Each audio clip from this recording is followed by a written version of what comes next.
What are the 4 stages of retirement? The first stage is actually pre-retirement, typically your 50s and early 60s. This is when many people are earning their highest income. You're still saving, contributing to retirement accounts, often sitting in a relatively high tax bracket. Planning during this stage often focuses on things like maximizing savings, understanding the after-tax value of your retirement accounts, and preparing for the transition into retirement. The challenge in this stage is making sure you're investing in the right types of accounts and getting yourself prepared for when your paycheck eventually stops. The second stage is early retirement, often your 60s. These are usually called your go-go years. Financially, something interesting often happens during this stage. Many people have lower income than they did while they were working. They may not have started Social Security yet, and RMDs haven't started either. And as a result, this is a unique planning window where tax strategies like Roth conversions may become very attractive. These early retirement years can be some of the most valuable years for tax planning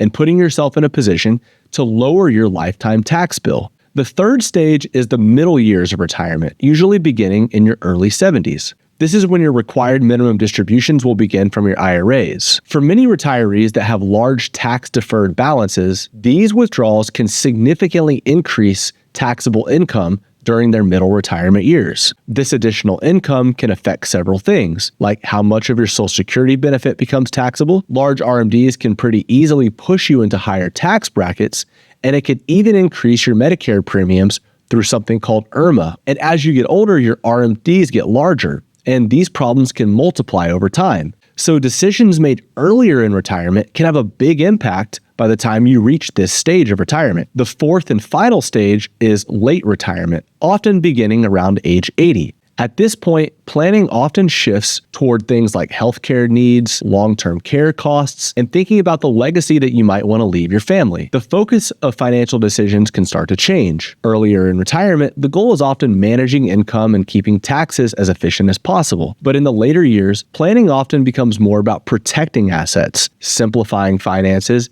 and making things easier for the people who may eventually handle your affairs. How your assets are structured can matter quite a bit for your heirs. For example, many taxable investment accounts receive what's called a step-up in basis when someone passes away. That just means that the cost basis resets to the value at the date of death, which can significantly reduce or even eliminate capital gains taxes for the next generation. Traditional retirement accounts can be different. IRAs, for example, are generally fully taxable to beneficiaries, and under current rules, heirs must withdraw the entire account within 10 years, and that can create a meaningful tax burden depending on their income situation. The big idea here is simple. Retirement isn't one long, steady phase. It's a series of stages, and each stage has its own tax dynamics. The strategies that make sense in your early 60s may be completely different from the strategies that matter in your 70s or 80s. And understanding how these stages work can help you make smarter decisions about withdrawals, Social Security, Roth conversions, and taxes. If you'd like to understand this framework in more detail, I walk through it step by step in my training called How Tax Planning Changes Through the 4 Stages of Retirement. In that training, I explain how your tax situation often changes multiple times as you move through retirement and some of the tax traps that can show up along the way. The goal is to help you understand when certain strategies tend to matter most and why decisions made in one stage of retirement can affect what happens in the next. If you'd like to see the full training, click the link in the description below. Thank you so much for watching, and if you enjoyed this video, please give it a like, and if you would like to see more of my content in the future, subscribe to my channel to see more. Thank you again, and see you in the next video.